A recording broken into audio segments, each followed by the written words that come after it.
Donc, moi, je suis là pour vous parler aujourd'hui de soutien informatique, en particulier du nouveau programme qu'on est en train d'implanter au Québec avec le code 5385. Tu peux passer à la suivante, s'il te plaît. Donc, je vais vous parler de moi quelques secondes. En fait, moi, j'ai un diplôme comme programmeur analyste, mais en tombant sur le marché du travail, je suis tombé en amour avec le soutien aux usagers, la réparation, les pièces, le montage et tout ça. J'ai travaillé quelques années dans le domaine et ensuite, j'ai eu l'opportunité de venir enseigner justement quelque chose qui me passionnait. Puis j'ai sauté dans l'aventure un peu comme vous vous apprêtez peut-être à faire en vous en venant au Québec. Donc, ça fait 20 ans maintenant là, que je suis enseignant en soutien informatique. Ça va quand même bien. Chez nous, au CFP Alma, l'enseignement se fait en façon magistrale, c'est-à-dire que l'enseignant est devant vous, et ce, autant en présentiel qu'en ligne, parce qu'on a deux types de formations qui sont offertes au CFP Alma. Une qui se donne en classe, donc où les élèves se déplacent et ils viennent en classe, et une autre qui se fait en ligne, donc on a des élèves d'un petit peu partout à la grandeur du Québec qui suivent une formation en ligne, mais toujours avec un enseignant en avant qui explique la matière et qui dirige les travaux. On sait qu'il y a d'autres centres aussi qui offrent la formation, mais en formule individualisée, où vous avancez à votre propre rythme. Donc, c'est une autre façon de faire. Au niveau des exercices, c'est très, très rare qu'on va donner ce qu'on appelle des devoirs. La majorité de nos exercices sont faits pour entrer à l'intérieur des cadres de l'horaire qu'on a mis en place. Donc, ça se complète très, très bien. On laisse du temps et on a des périodes, justement, qu'on appelle des périodes de récupération où, quand les élèves ont de la difficulté ou n'ont pas réussi à terminer, ben, ils peuvent revenir avec l'enseignant en question, poser des questions, retravailler avec lui et continuer leurs travaux. On a une plateforme Moodle qui sert à tous nos élèves. Donc, à ce moment-là, ils ont accès à cette plateforme-là autant en classe qu'à partir de chez eux. Fait que si jamais ils veulent se préparer pour un examen, ça les stresse un petit peu, ben, ils peuvent aller revoir les exercices qu'ils ont faits et se mettre à la page pour se préparer. Il y a deux types d'évaluation, donc soit en situation, c'est-à-dire qu'on vérifie la participation des élèves. Ce qu'ils ont à faire pour réussir, c'est très, très simple, c'est tout simplement de participer, donc réaliser les activités et on ne vérifie pas comment ça s'est passé. L'autre, ben, à ce moment-là, c'est des examens pratiques. Donc, ce qu'on appelle des compétences évaluées en comportement, c'est qu'on va vous donner une mise en situation et l'élève doit réussir à atteindre les objectifs qu'on avait fixés au départ. Donc, la prochaine diapo, s'il te plaît. Euh, La formation sur le programme en soutien informatique va mener au titre de technicien en soutien informatique. C'est un programme de 1800 heures, donc nous, on le donne sur 2 ans. C'est un petit peu moins long pour la gang en ligne parce que on parlait tantôt de 25 heures par semaine. C'est exactement ce qu'on fait en présentiel en classe, mais en ligne, on y va à 30 heures par semaine. Donc, les journées sont un petit peu plus longues. Il y a 22 compétences, donc la formation est développée en 22 compétences différentes. On va faire un petit survol tout à l'heure. Ensuite, en présentiel, comme je disais, ça dure 18 mois et en ligne, on est à 15 mois. On est en alternance travail-études, donc il y a des stages. On demande aux élèves, bien évidemment, de faire leur propre démarche avec les entreprises, mais on est en support, là, on les aide, surtout les élèves internationaux, à connaître justement nos entreprises. On a des banques, on a des contacts déjà. Donc, on les met en contact, mais on demande de faire les démarches par eux autres. Les stages en alternance travail-études, donc au niveau de la classe en présentiel, nous, ce qu'on a découpé, ce qu'on a choisi, c'est 25 de la formation qui va se donner directement en entreprise où l'élève va aller mettre en application les théories apprises en classe. Donc, il y a 120 heures qui vont se faire en première année et 330 heures en deuxième année. Pour ce qui est du en ligne, étant donné qu'on a quand même beaucoup de matériel en soutien informatique, à ce moment-là, on a carrément pris la moitié de la formation et on a décidé de la donner en entreprise. Donc, il y a des exercices qui sont ciblés. Nos maîtres de stage sont au courant aussi. Et il y a vraiment de la formation qui va se donner en entreprise parce que le matériel va être plus facile d'accès. Prochaine diapo, s'il te plaît. Les conditions d'admission, il manque un D ici. Donc, diplôme d'études secondaires, 16 ans avec français, anglais et mathématiques de quatrième secondaire ou 18 ans et un test de développement général. Je vais corriger la mienne ici aussi. Donc, le contenu du programme, je vous en parlais tout à l'heure, se situe au regard de la profession ou de la formation. C'est d'une durée de 30 heures. C'est vraiment la compétence de base pour expliquer un petit peu c'est quoi soutien informatique, les tâches qu'ils vont faire après et tout ça. Un petit peu de recherche aussi à travers tout ça sur les salaires, les conditions de travail. Ensuite, on a exploité les logiciels de bureautique parce qu'un bon agent de support aux usagers va être capable justement de répondre à tout le monde. Donc, il y a besoin de connaître les logiciels qui vont être utilisés. C'est important. Effectuer l'installation et configuration de systèmes d'exploitation.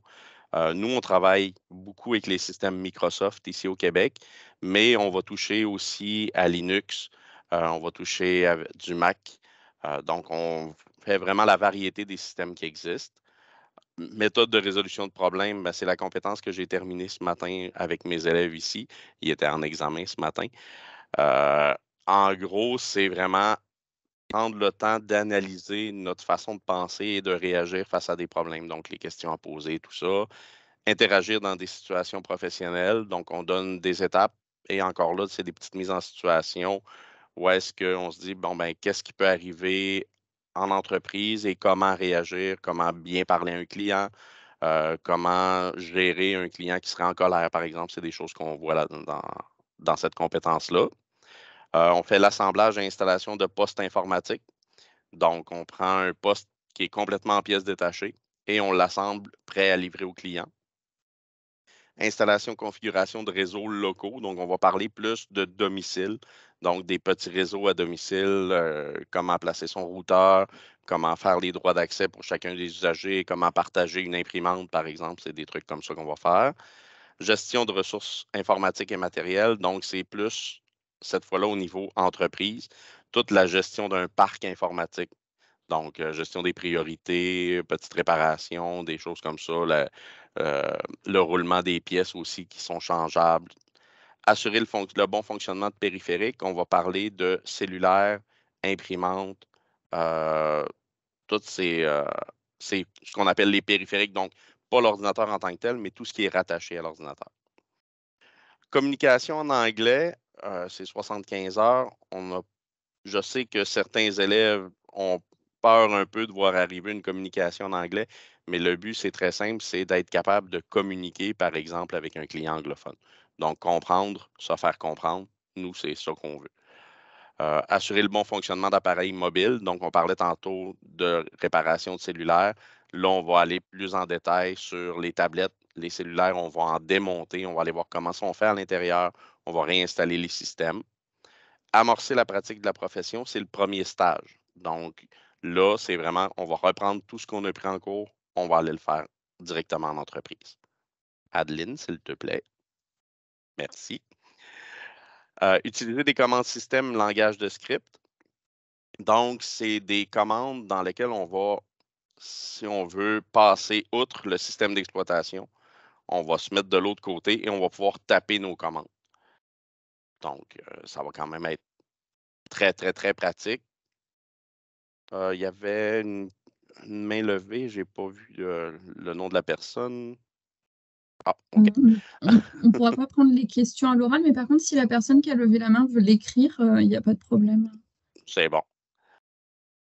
Ensuite, bon, exploiter, non, excusez, utiliser des environnements de virtualisation, donc tout ce qui est de la virtualisation au niveau des postes de travail, parce qu'on travaille de plus en plus comme ça, donc on a des serveurs qui sont hyper performants et on met plusieurs postes à l'intérieur pour permettre à plusieurs usagers de fonctionner en même temps.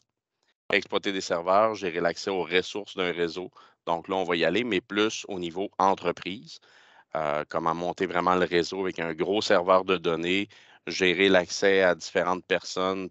Par exemple, rapidement, si la secrétaire a accès à du contenu, mais que le gestionnaire, lui, ben, il doit avoir accès à une autre banque de données que la secrétaire n'a pas besoin, ça va être vraiment de gérer tout ça, les droits d'accès.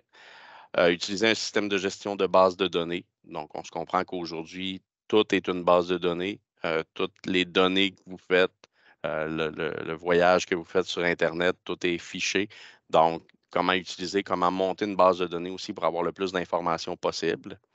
Utiliser le déploiement de logiciels. Donc, on va parler, encore là, on a fait tout à l'heure l'accès au serveur. Bien là, on va utiliser notre serveur qu'on a monté préalablement, mais pour pousser les logiciels vers les postes de clients. Malheureusement, pour nous, ce n'est pas possible de faire la formation en ligne en première année puis la deuxième année en présentiel à cause de l'horaire.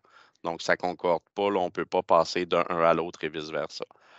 Puis pour faire la formation en ligne, il faut quand même être au Québec. Donc, c'est obligatoire d'être au Québec pour ça. Appliquer une démarche d'assistance technique à la clientèle. Donc, on a fait de la résolution de problèmes en première année, mais là, on va l'appliquer en mettant en plus des clients et des situations plus réelles, plus variées. Donc, on va y aller un petit peu plus loin parce qu'il y a quand même eu des stages aussi à travers tout ça. Effectuer des interventions de maintenance et de surveillance sur des serveurs réseau, ce qu'on va appeler en bon québécois un sysadmin. Donc, c'est vraiment le gestionnaire réseau qui est assis dans son bureau et qui surveille un petit peu le trafic et les erreurs qui peuvent se produire sur un réseau et qui ont à intervenir là, quand même assez rapidement. Des interventions de soutien en lien avec des outils de communication et de collaboration. Donc, nous, on va parler un petit peu de centre d'appel, par exemple, prise de contrôle à distance de postes informatiques aussi pour régler des problèmes. On y va ensuite avec le rétablissement et optimisation de postes informatiques. Donc, vraiment, là, on arrive avec des postes qui sont brisés et on doit les rendre fonctionnels et en plus améliorer le fonctionnement. Tout ça pour finir avec un autre stage qui est intégration en milieu de travail, où là, on rentre vraiment là, prêt sur le marché du travail. Les nouveautés, pourquoi on a changé de programme, en fait, c'est qu'on a décidé d'ajouter des choses. Par exemple, le bon fonctionnement de périphériques. On parle de domotique, les fameuses maisons intelligentes interconnectées, les imprimantes, aussi les appareils mobiles, donc gestion de tablettes, téléphones cellulaires, autant Apple, Android que Google. Euh, Ensuite de ça, il a ajouté aussi les environnements de virtualisation. On en faisait un petit peu avant, mais là, on va vraiment plus loin parce que c'est super important et de plus en plus d'entreprises nous demandaient d'en voir encore plus. Donc, on est content d'avoir eu la tape dans le dos en se faisant dire OK, on y va.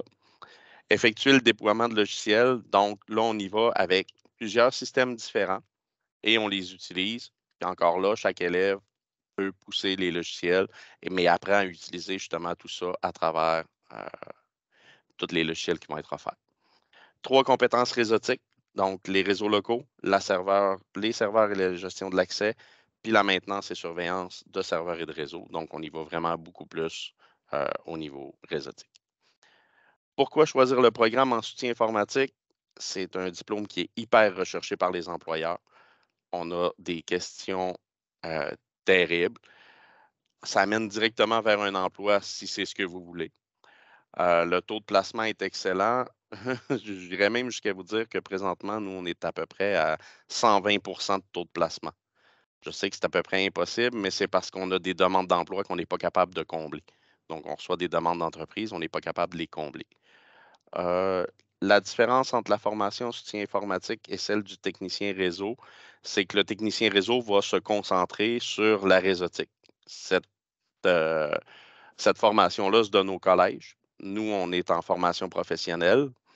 Et là, nous aussi, on est plus la base sur un peu tout. Donc, la formation est plus variée. On est peut-être moins spécialisé en réseautique. Par contre, on fait de la résolution de programmes, de problèmes, on fait des bases de données, on fait du script. Donc, on est plus large au niveau de l'offre de formation, mais moins spécialisé. Les compétences sont très, très, très variées. On s'entend qu'aujourd'hui, la technologie est là pour rester. On l'a quand même très, très bien vu dans les années passées, là, avec le COVID, le télétravail et tout ce que ça implique. Nous, ça a donné beaucoup, beaucoup, beaucoup d'emplois. Donc, c'est très, très, très bien pour nous. La journée type, ben, écoutez, ça va dépendre vraiment du type d'entreprise dans laquelle vous allez travailler. Mais ce que je peux vous dire, c'est qu'on est très, très loin de la routine.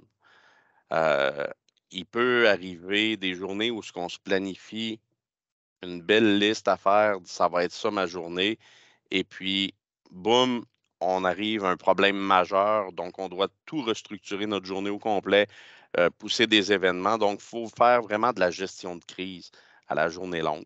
Mais c'est quelque chose de tellement satisfaisant parce que quand on arrive après ça et que tout fonctionne, qu'on a tout remis en place, donc c'est génial.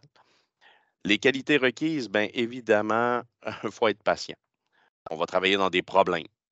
Donc, ça va vous demander beaucoup, beaucoup de patience parce que c'est essai-erreur, on travaille, on recherche, on essaie quelque chose, on revient, on recommence. Ensuite, ben, il faut aimer le contact client, bien évidemment, parce que même si vous êtes dans une entreprise qui ne font pas beaucoup de services à la clientèle, ben, vos collègues vont être un petit peu comme des clients. Ils vont avoir des problèmes, ils vont venir vous voir, ils vont vous demander de les aider. Et honnêtement, c'est pas mal toujours pour hier qu'ils veulent que ça fonctionne. OK? Au niveau des habiletés physiques, ce que vous avez à transporter généralement, le plus lourd, ça va être une imprimante. Et les moniteurs, on ne parle pas de poids vraiment important. Même chose pour les ordinateurs portables, là. Donc, c'est d'être capable de transporter le matériel, se pencher parfois pour brancher ce matériel-là aussi. Mais il y a des adaptations là, pour tout le reste. Euh, Au niveau des perspectives d'emploi, donc comme je vous ai dit, c'est très, très, très varié. J'ai d'anciens élèves qui travaillent dans des usines de béton. Donc, ils gèrent tout le parc informatique des dessinateurs en bâtiment et de tout ça. J'ai des anciens élèves qui travaillent dans des banques. Donc, encore là, eux agissent beaucoup au niveau de la cybersécurité, évidemment. Ils travaillent pour s'assurer que toutes les données restent confidentielles, tout l'aspect justement, comme je disais tantôt, lui a le droit d'aller là, elle n'a pas le droit, donc il gère vraiment beaucoup, beaucoup ça. J'en ai aussi qui travaillent dans des petites boutiques locales où ils vendent des ordinateurs à des clients, font de la réparation et tout ça. Au niveau des salaires, donc je suis content, la question arrive juste au bon moment.